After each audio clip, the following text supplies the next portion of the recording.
Terus lawat kami Tuhan, bahkan di sepanjang firman-Mu dibagikan. Biar Roh Kudus terus bekerja, melawat kami, menjamah dan berbicara buat kami, membuka mata hati kami boleh mengerti kebenaran-Mu. Roh Kudus, hamba-Mu menyerahkan setiap menit-menit ke depan ke dalam pimpinan-Mu. Berbicaralah, berkaryalah. Tolong hamba-Mu Tuhan, karena sungguh tanpa Engkau hamba tidak mampu. Biar hanya Kristus yang selalu dipermuliakan dalam hidup kami. Di dalam nama Yesus yang siap diberkati Tuhan, sama-sama kita katakan amen. Silakan duduk kembali. Baik, saya hari ini akan menyampaikan firman Tuhan tentang hidup dipimpin Roh Kudus. Di dalam Kisah Rasul 2 ayat yang ketiga dan keempat. Kita baca sama-sama. Dan tampaklah kepada mereka lidah-lidah seperti nyala api yang bertebaran dan hinggap pada mereka masing-masing. Maka penuhlah mereka dengan Roh Kudus. Lalu mereka mulai berkata-kata dalam bahasa-bahasa lain seperti yang diberikan oleh Roh itu kepada mereka untuk mengatakannya. Jadi pada hari Pentakosta, seperti yang Yesus janjikan, Roh Kudus turun ke atas setiap murid-murid Kristus yang berkumpul di loteng atas di Yerusalem. Tuhan memenuhi murid-murid Yesus dengan Roh Kudus. Dikatakan seperti lidah-lidah api mereka dihinggapi. Dan mereka mulai berbahasa lidah. Mereka mulai berbahasa-bahasa yang lain. Akan jadi perdebatan hari ini kalau kita bahas apakah tanda orang dipenuhi Roh Kudus adalah berbahasa lidah. Saya tidak mau bahas itu. Karena di dalam 1 Korintus 12 ayat yang 10 dikatakan bahwa ada karunia Roh Kudus yang berkata-kata dalam bahasa roh. Jadi ada yang akan bilang gini, bahasa roh itu karunia. Tidak semua menerimanya. I agree, ada ayatnya. Tapi yang terpenting bukanlah tentang apakah orang dipenuhi Roh Kudus berbahasa roh, tapi apakah buah-buah roh nampak dalam hidup orang percaya. Katakan amin. Gak penting Anda berbahasa lidah atau tidak, tapi apakah buah-buah roh nyata dalam hidupmu hari ini? Yang menarik dalam kisah ini adalah gini, ketika mereka berbahasa-bahasa yang lain, orang-orang bisa mengerti apa yang mereka katakan. Mari kita lihat Kisah Rasul 2 ayat 7. Mereka semua tercengang-cengang dan heran lalu berkata, bukankah mereka semua yang berkata-kata itu orang Galilea? Ayat 8. Bagaimana mungkin kita masing-masing mendengar mereka berkata-kata dalam bahasa kita sendiri? Yaitu bahasa yang kita pakai di negeri asal kita. Di sana ada orang-orang apa aja? Kita lihat ayat 9. Kita orang Parsia, Media, Elam, penduduk Mesopotamia, Yudea, Kapadokia, Pontus dan Asia, Frigia dan Pamfilia, Mesir dan daerah-daerah Libya yang berdekatan dengan Kirene, pendatang-pendatang dari Roma, baik orang Yahudi maupun penganut agama Yahudi, orang Kreta dan orang Arab. Kita mendengar mereka berkata-kata dalam bahasa kita sendiri tentang sama-sama perbuatan-perbuatan besar yang dilakukan Allah. Yang menarik dalam kisah ini adalah ketika mereka berbahasa dalam bahasa-bahasa yang lain, yang katanya bahasa lidah atau bahasa roh, kata-katanya itu bukan, maaf ya, sikarabata karalaba gitu, tetapi bahasa-bahasa yang dimengerti, bahasa yang dipahami oleh orang-orang yang berasal dari negara-negara yang berbeda. Luar biasa nggak? Dan apa yang mereka katakan adalah ini, perbuatan besar yang dilakukan Allah. Izinkan saya berkata ini, tanda pertama orang dipenuhi oleh Roh Kudus adalah mereka menceritakan perbuatan-perbuatan besar Allah dalam hidup mereka. Orang-orang yang dipenuhi Roh Kudus pasti mulutnya menceritakan tentang kebesaran Tuhan. Amin. Kalau dia isinya selalu komplain dan komplain, Tuhan mana, Tuhan di mana, mengeluh. Saya ragu orang ini penuh Roh Kudus apa enggak. Tapi orang yang dipenuhi Roh Kudus, apapun yang dia alami, dia akan selalu mengingat kebesaran Tuhan dalam hidupnya. Amen. Nah, luar biasa. Karya Roh Kudus yang pertama adalah ini. Roh Kudus mengurapi seseorang untuk menyampaikan firman Tuhan dengan penuh kuasa. Anda tahu setelah dipenuhi oleh Roh Kudus, ketika murid-murid dipenuhi oleh Roh Kudus, ada Petrus, murid Yesus yang kita tahu dia menyangkal Yesus 3 kali, dia penakut, tapi tiba-tiba dia jadi berani. Lalu dia mulai bangkit berdiri, dia mulai berkhotbah dengan penuh kuasa yang belum pernah dilakukan sebelumnya. Dia khotbah di situ dengan pengurapan Roh Kudus. Dikatakan dalam Kisah Rasul 2 ayat 37, ketika mereka mendengar hal itu, hati mereka sangat terharu. Lalu mereka bertanya kepada Petrus dan rasul-rasul yang lain, apakah yang harus kami perbuat, saudara-saudara? Lalu jawab Petrus kepada mereka, bertobatlah dan hendaklah kamu masing-masing memberi dirimu dibaptis dalam nama Yesus Kristus untuk pengampunan dosamu, maka kamu akan menerima karunia Roh Kudus. Saya lompat di ayat ke-41. Orang-orang yang menerima perkataannya itu memberi diri dibaptis, dan pada hari itu jumlah mereka bertambah kira-kira berapa?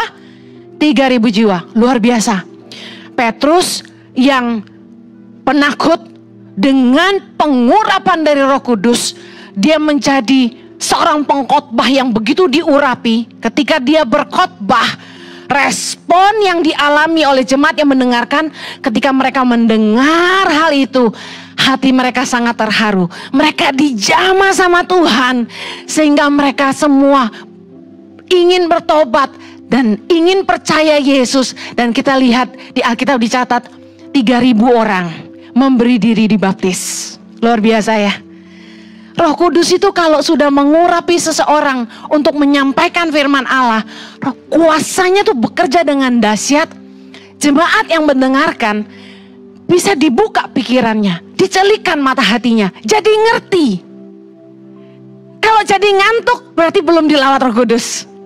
Tapi kalau orang dengar firman Allah, tiba-tiba kayak, wah, seperti dihantam. Seperti pernah nggak Anda dengar orang khotbah, hatimu seperti dipanah-panah. Nah itu aku, pernah nggak? Yes, aku harus berubah.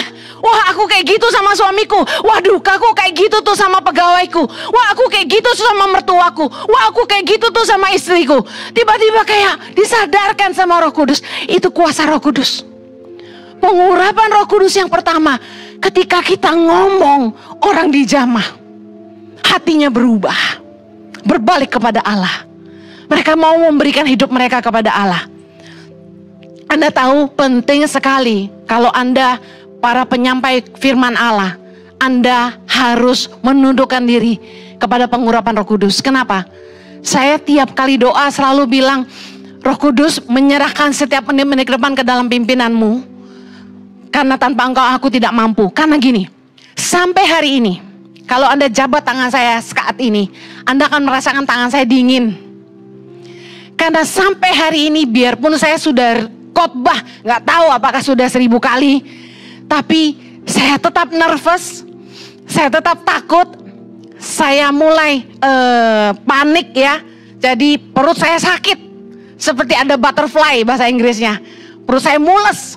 Nah, setiap kali mau khotbah, saya panik ketika jemaat mulai, Bu Heni bisa doakan saya Bu Heni. Karena begitu berarti saya gak punya waktu buat persiapan. Karena saya butuh waktu untuk baca semua materi khotbah yang saya sudah siapkan.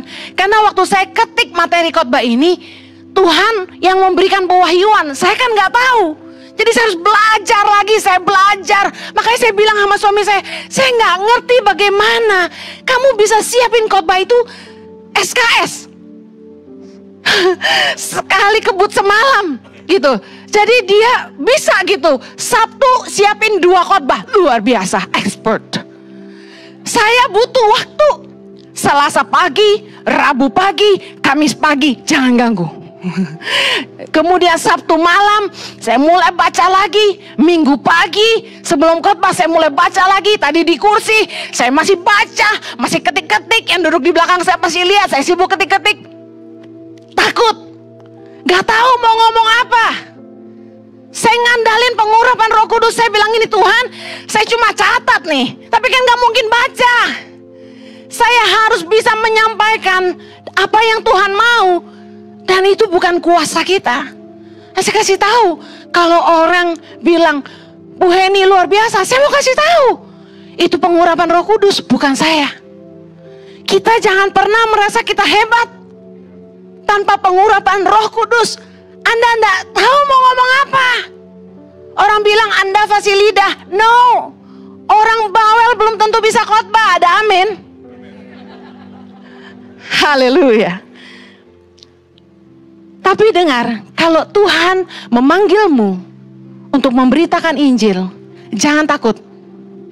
Lukas 12 ayat 12, Yesus berkata begini, sebab pada saat itu juga Roh Kudus akan mengajar kamu apa yang harus kamu katakan. Katakan amin. Kalau Anda seperti dikasih pewahyuan untuk bersaksi kepada seseorang, menyampaikan kabar baik, memberitakan tentang Tuhan, jangan tahan. Ada satu ibu di gereja ini, dia bilang sama saya gini, aduh Bu Heni, saya tuh kalau disuruh sharing di Komsel, di Impact Family, saya takut. Dia bilang gitu.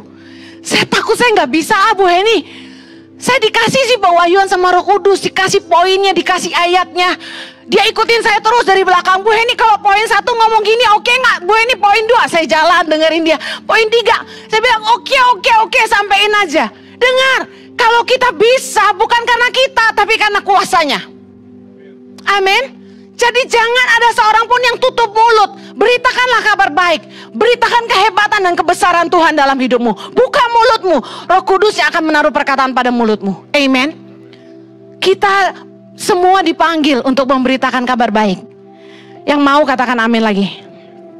Karya Roh Kudus yang kedua.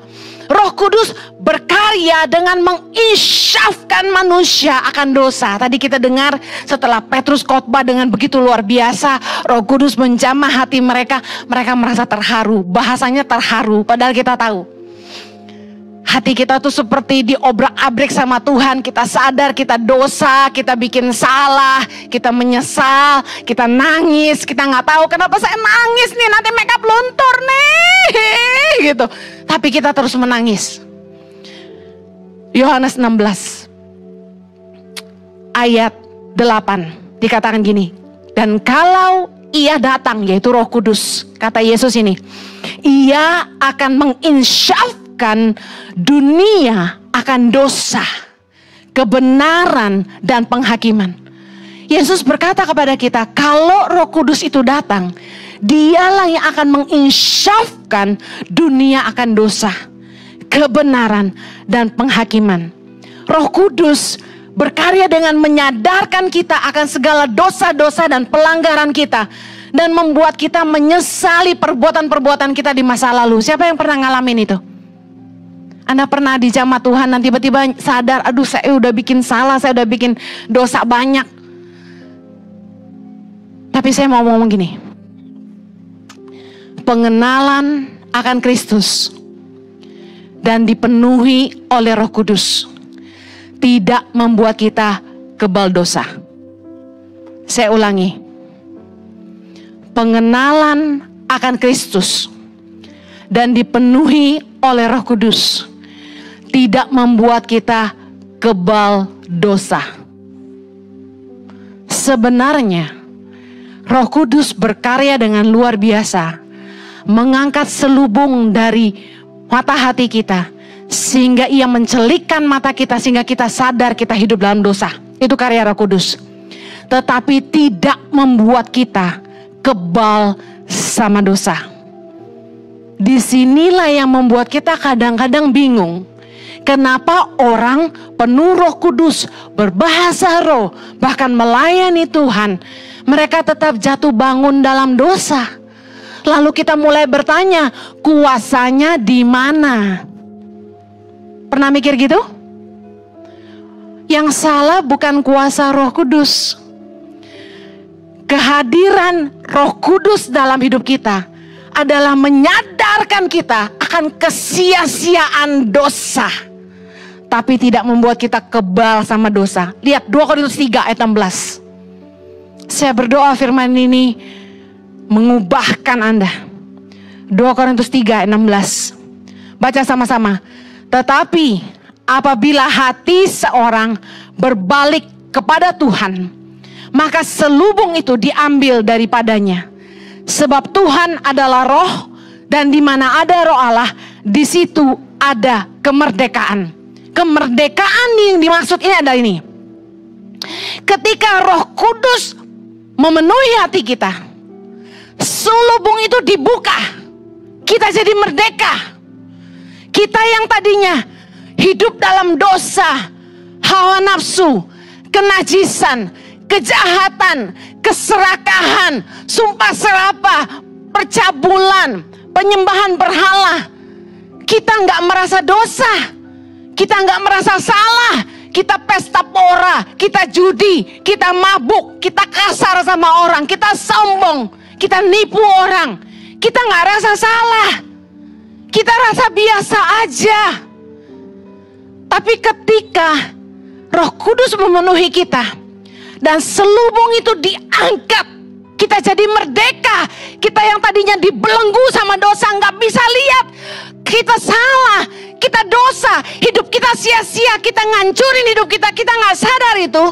Tiba-tiba selubung itu dibuka, kita langsung sadar, loh, kok hidup gue gini? Kok gue ngancurin hidup gue sendiri? Loh, kenapa gue jahat gini? Kenapa hidup gue rusak? Tiba-tiba kita tersadar, itu yang disebut dengan di mana ada roh Allah, di situ ada kemerdekaan. Tapi dengar, dikatakan begini, apabila hati seorang berbalik kepada Tuhan, maka selubung itu dibuka. Ketika kita datang sama Tuhan dan bilang gini, aku mau mengenal Tuhan, aku mau belajar mengenal Tuhan. Tadi murid-murid bilang gini, katakan pada kami apa yang harus kami lakukan. Mereka tanya sama murid-murid Yesus. Karena mereka tiba-tiba ingin berbalik kepada Allah. Tiba-tiba selubung itu dibuka. Tetapi Anda tidak bisa kebal dosa. Ketika selubung itu dibuka, Anda punya keputusan untuk kembali kepada kesia-siaan, untuk kembali kepada hidup lama yang penuh dengan dosa, segala perzinahan, hawa nafsu, keserakahan, penipuan, kejahatan, atau Anda mau berbalik kepada Allah, atau kembali kepada hidup yang lama. Anda yang harus putuskan, karena Roh Kudus sudah mengangkat selubung ini. Sekarang nggak ada kata khilaf, karena Anda sudah sadar itu dosa, itu Allah. Anda yang harus memutuskan, Anda mau berbalik kepada Allah, atau Anda mau berbalik kepada dunia, kepada hidup yang lama. There is no khilaf. I don't believe that. Orang yang sudah lahir baru, Yuda dicelikkan mata hatinya, nggak ada kata khilaf. Dengan sadar mereka kembali kepada dosa, atau mereka berbalik kepada Allah. Yang mengerti katakan amin. Dengar baik, saya menyaksikan sendiri orang yang kami doakan maupun didoakan hamba-hamba Tuhan lain nggak berubah dan nggak bertobat tuh, walau ditumpangin tangan, diminyakin, diludain, dimandiin, dicelupin, ya, dilayani dengan sesi-sesi konseling private. Kan ada tuh yang terus DM saya di IG bilang gini, saya nggak mau dikonseling sama konselor, saya maunya langsung sama Ibu Heni. Saya mau konselor yang ahli, dia bilang gitu. Lu kira gue ahli? Gue bukan Tuhan. Saya maunya didoainnya sama Bu Heni. Sekarang karena saya habis ibadah berdiri di depan untuk menyapa jemaat tamu-tamu yang baru datang dan mereka foto di sini, mulai berdatangan orang minta didoakan. Saya tolak. Kok begitu Bu Heni? Karena saya tidak mau jemaat mendewakan saya, itu dosa. Kenapa harus didoakan saya? Ada pendoa syafaat. Saya bilang, Gereja Impact Community Indonesia investasi buat jemaat, kasih persembahan kasih buat full-timer yang menjadi counselors full time di gereja ini, menangani counseling dari pagi sampai malam. Anda yang butuh dilayani, ada mereka. Ada beberapa volunteer juga yang memberi diri melayani, tidak digaji. Tapi mereka standby untuk mendoakan dan mengkonseling Anda kalau Anda butuh. Kenapa merasa harus didoakan saya? Kenapa merasa harus konselingnya sama saya? Saya saksikan sendiri. Ini saya ngomong biar kapok. Kalau enggak saya mati muda kalau semua maunya sama saya. Anda sayang enggak sama saya? Jangan begitu dong. Ada bagiannya masing-masing. Udah khotbah capek-capek, berdiri lama-lama, suruh doain satu-satu. Minta maaf ya, zaman dulu ada pendeta yang kayak gitu. Kalau dia jalan, gitu ya, semua orang maju-maju harus satu-satu yang dia pegang. Enggak, itu enggak benar. Saya nggak mau. Jangan mendewakan manusia. Tuhan satu-satunya Allah. Amen. Saya dan Jojo, suamiku terganteng sedunia ini, kami melayani couple-couple ya yang hampir cerai, banyak, yang gebuk-gebukan, banyak, yang mabuk-mabukan, banyak, yang suka judi, yang suka ngutang, banyak. Nah, apakah mereka bertobat setelah kami konseling? Apakah hidup mereka berubah setelah kami doakan? Mereka merasa, oh, saya didoain dia berapa tahun gak berubah. Mungkin Ibu Heni sama Pak Jojo kurang diurapi. Dia cari pendeta lain. No, I'm telling you this is the true. Anda tahu cerita saya gak ada yang bohong. Real fact. Mereka pergi cari pendeta lain yang mereka pikir lebih diurapi. Hasilnya apa? Tetap sama. Sampai bohwat, ngerti bohwat? Udah gak bisa bikin apa lagi. Istrinya juga udah putus asa. Saya lebih putus asa. Suami saya bilang gini, yuk kita temui mereka. Mereka minta ketemu. Saya bilang, Jo, kalau baru sekali, 2 kali, 3 kali gue ladenin. Ini udah gak tahu berpuluh-puluh kali. Saya bilang gini, saya jamin sekali lagi dia ketemu saya tetap gak berubah. Saya jamin. Saya ini sebenarnya kesel, tahu nggak? Karena tuh orang nggak sadar dari sekian ribu orang pengen ketemu saya nggak temuin mereka seperti saya temuin mereka. Karena saking ini temen gitu loh. Gua kasih waktu. Saya nggak nyebutin detail ceritanya karena Bu Heni nggak boleh reveal orang-orang yang di konseling gitu ya. Jadi saya nggak cerita detail. Tapi Anda tahu saya putus asa. Saya bilang sama Tuhan, salahnya di mana ya? Saya udah konselingin dia segala ilmu pencak silat, kungfu, judo, taekwondo, semua udah gue keluarin bahasanya tuh. Pengetahuan firman Tuhan udah sampai muntah-muntah, saya kasih semua. Suamiku yang sabar luar biasa ini juga sudah ngomong. Jadi apa yang kurang? Saya pikir gini, apa Roh Kudus kurang berkuasa dalam hidup kita untuk mengubah orang lain? Enggak.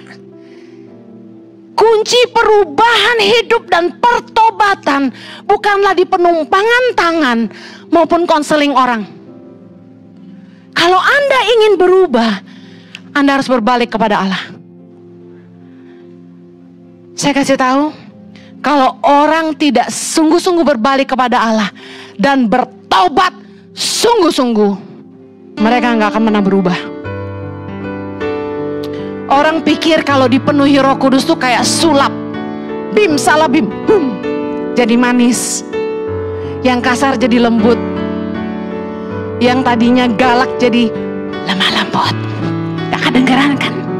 Anda lebih senang saya ngomong kencang atau pelan-pelan? Gak kedengeran tuh. Ini mic-nya memang di setting begitu ya. Kalau saya lembut langsung gak bunyi ya. Sih, kita gak bisa ngarepin dipenuhi Roh Kudus sulap bim salah bim, kita berubah, suami berubah, anak berubah. Enggak. Efesus 4 ayat 21.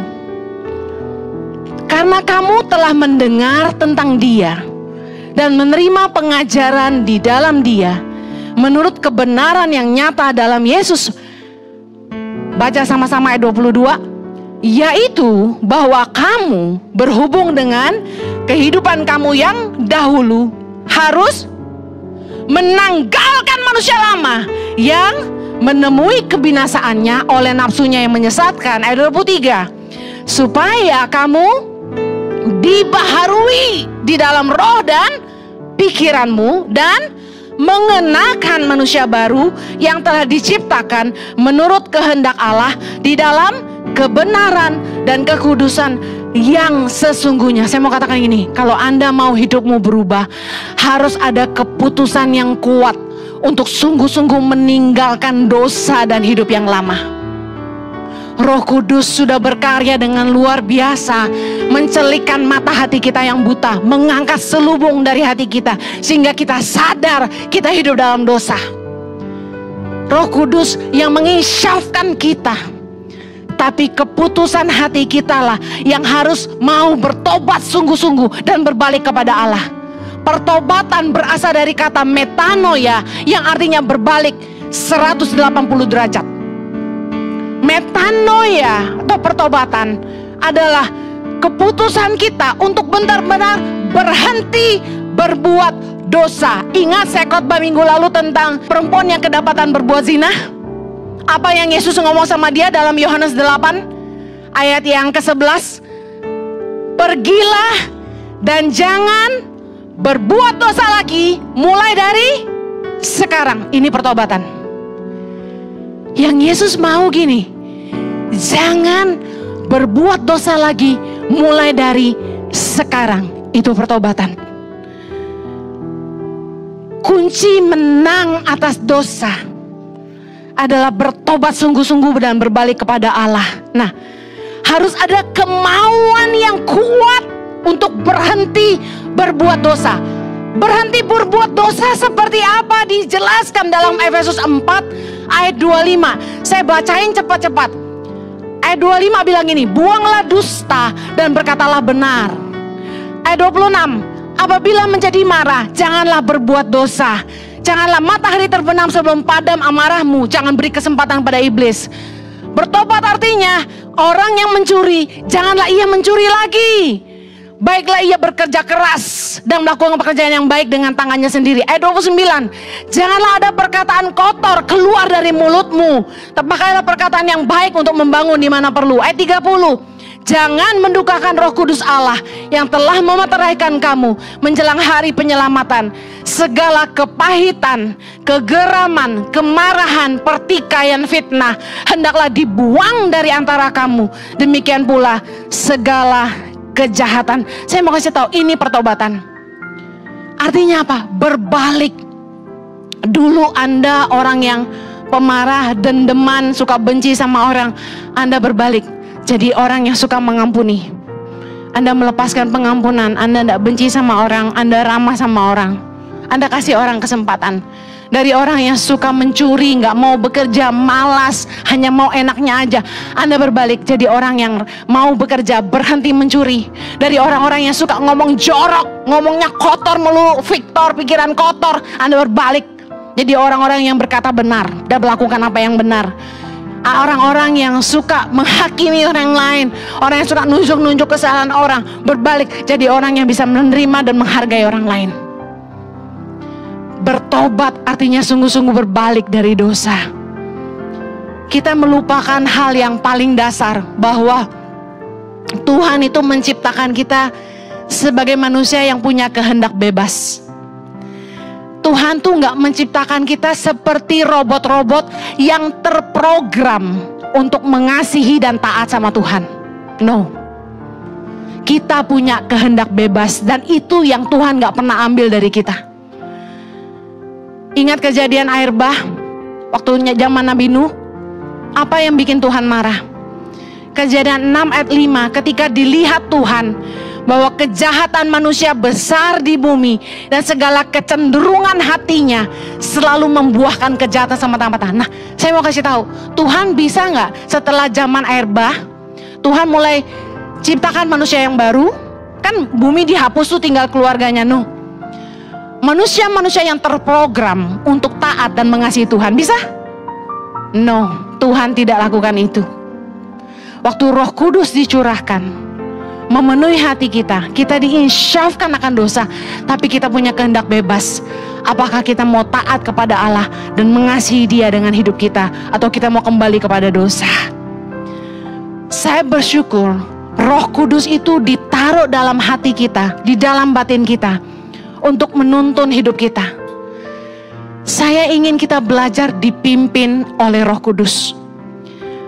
Ada suara kecil di batin kita. Bahkan sebelum kita mengenal Kristus, setiap orang punya hati nurani, di mana Tuhan selalu berbisik dengan suara yang lembut, mengingatkan kita ketika kita berbuat dosa.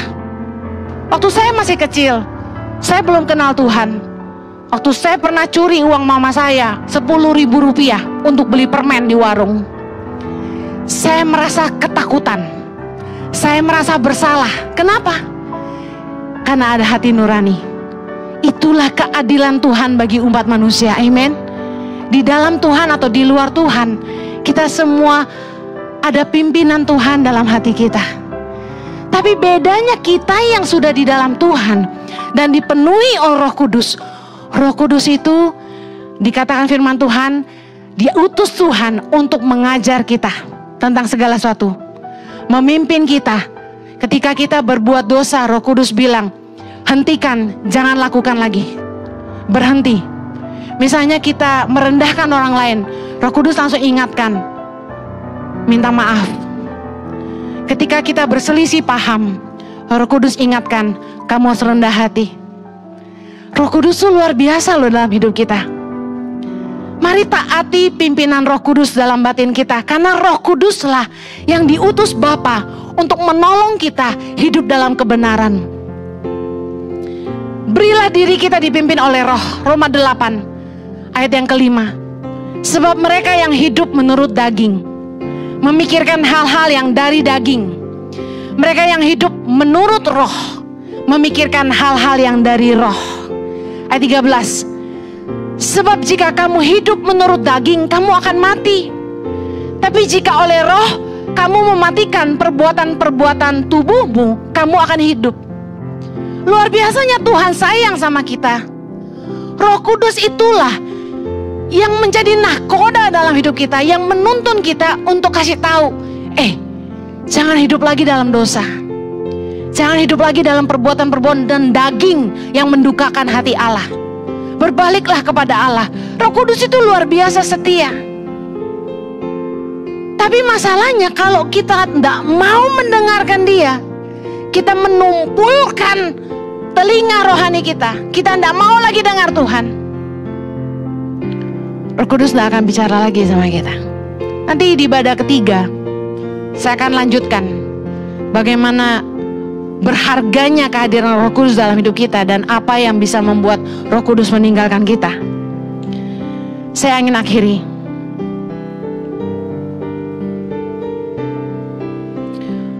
Roh Kudus memang yang menuntun kita untuk hidup dalam jalan-jalan Allah, tapi keputusan kitalah yang menentukan apakah kita mau sungguh-sungguh berbalik kepada Allah, hidup di jalan-jalannya, atau kembali kepada hidup kita yang lama dan mati dalam kesia-siaannya. Mari belajar memberi dirimu dipimpin Roh Kudus dengarkan suara lembut dalam hatimu. Hargai kehadiran Roh Kudus dalam hatimu. Mari belajar mencintai Tuhan dengan seluruh hidup kita. Karena untuk itulah Roh Kudus diutus. Dia datang menginsyafkan kita akan dosa. Tapi ingat, keputusan kita lah untuk sungguh-sungguh berbalik dan hidup bagi Allah, yang akan membuat kita memperoleh janji-janji Allah dalam hidup kita. Yang mau katakan amin. Kita berdoa. Bapa di sorga, terima kasih untuk Roh Kudus-Mu. Mari mengucap syukur buat Roh Kudus. Terima kasih Tuhan untuk Roh Kudus-Mu dalam hati kami. Ampuni kami kalau banyak dari kami yang menulikan mata hati, membutakan mata hati, menulikan telinga kami, dan tidak mau dengar pimpinan Roh Kudus dalam hidup kami. Kami berdoa, kami membuka hati kami untuk Roh Kudus memenuhi kami kembali siang hari ini. Penuhilah umat-Mu Tuhan. Ajarilah kami jalan-jalan-Mu. Biar Roh Kudus yang selalu mengingatkan kami akan kehendak Tuhan, akan kebenaran, membuat kami setia sama Tuhan.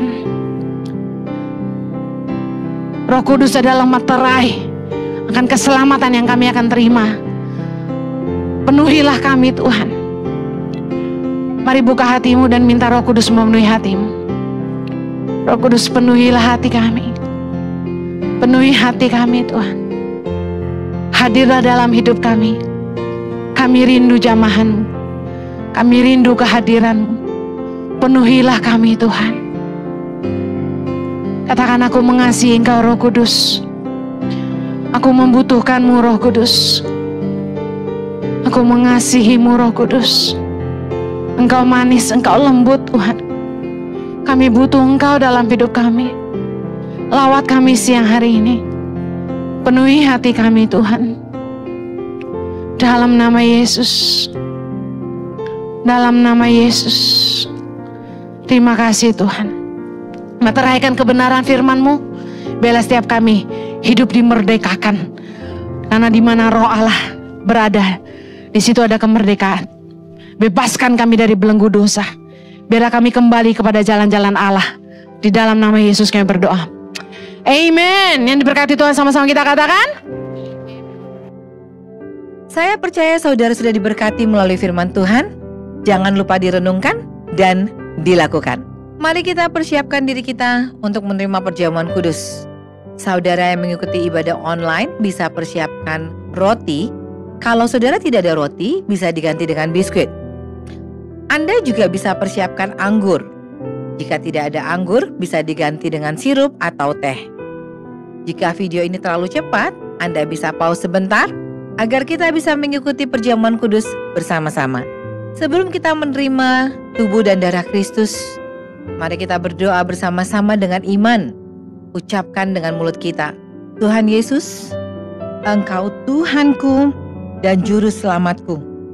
Ampunilah dosa-dosa dan kesalahanku akibat perbuatanku, ucapanku, dan pikiranku. Layakkanlah diriku untuk menerima tubuh dan darah-Mu. Amin. Mari kita angkat roti bersama-sama. Dengarkan firman Tuhan. Bukankah cawan pengucapan syukur adalah persekutuan dengan darah Kristus? Bukankah roti yang kita pecah-pecahkan adalah persekutuan dengan tubuh Kristus?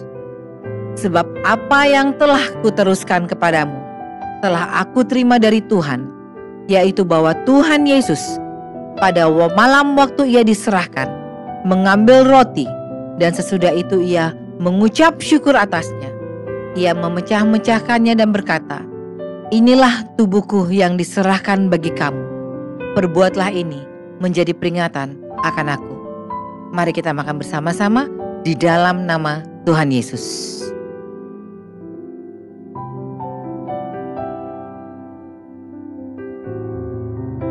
Mari kita angkat cawan perjanjian kita ini tinggi-tinggi dan dengarkan firman Tuhan. Demikian juga Ia mengambil cawan sesudah makan, lalu berkata, cawan ini adalah perjanjian baru yang dimeteraikan oleh darahku. Perbuatlah ini setiap kali kamu meminumnya menjadi peringatan akan aku. Sebab setiap kamu makan roti dan minum cawan ini, kamu memberitakan kematian Tuhan sampai Ia datang. Inilah darah Kristus, mari kita minum di dalam nama Tuhan Yesus.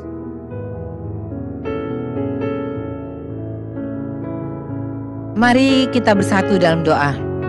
Bapa, kami mengucap syukur karena hari ini Kau layakkan kami Tuhan untuk menerima tubuh dan darah-Mu, untuk mengingat akan kebaikan Tuhan, untuk mengingat semua pengampunan dosa-dosa kami, semua pemutusan kami dari kutuk-kutuk, baik kutuk keturunan, kutuk dosa, maupun dari kutuk apapun Bapa.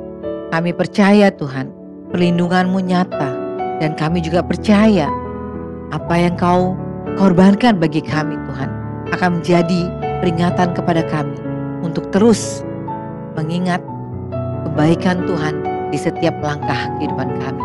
Terima kasih Bapa, kami serahkan semua ucapan syukur kami ke dalam nama Tuhan Yesus Kristus, Tuhan dan Juru Selamat kami yang hidup. Mari kita yang percaya sama-sama katakan amin. Hai Positive People, dapatkan koleksi sweater terbaru dan menarik di Positive by YTP. Desainnya keren dan trendy, bikin kamu tetap stylish. Sebelum kehabisan, pesan dari sekarang, karena Anda tahu, you buy means you donate. Untuk informasi lebih lanjut, Anda bisa mendapatkan informasi dengan WhatsApp ke 0813 11 00 5568. Anda juga bisa melakukan pembelian melewati Shopee dan Tokopedia dengan kata kunci pencarian Tangan Pengharapan. Dan untuk teman-teman yang ada di Jakarta, Anda bisa datang langsung ke store merchandise Tangan Pengharapan. Lokasinya ada di Mall of Indonesia, lantai parkir P3. Untuk pencarian, Anda bisa search di Google Gereja Impact Community Indonesia. Mari bergabung dalam ibadah live streaming besok Minggu 11 Juni jam 9 pagi waktu Indonesia bagian Barat. Ibadah online Minggu besok juga disertai dengan perjamuan kudus. Mari bergabung dalam ibadah online Friday Service setiap Jumat pukul 7 malam waktu Indonesia bagian Barat, serta ibadah Saturday Service setiap pukul 7 waktu Indonesia bagian Barat juga. Ibadah Minggu setiap jam 9 pagi waktu Indonesia bagian Barat di YouTube Impact Community Indonesia dan Henny Kristianus. Bagi Anda yang berjiwa muda, mari bergabung dalam Impact Youth setiap Sabtu pukul 5 sore waktu Indonesia bagian Barat secara online di YouTube Impact Community Indonesia dan secara onsite di Mall of Indonesia lantai parkir P3 Kelapa Gading.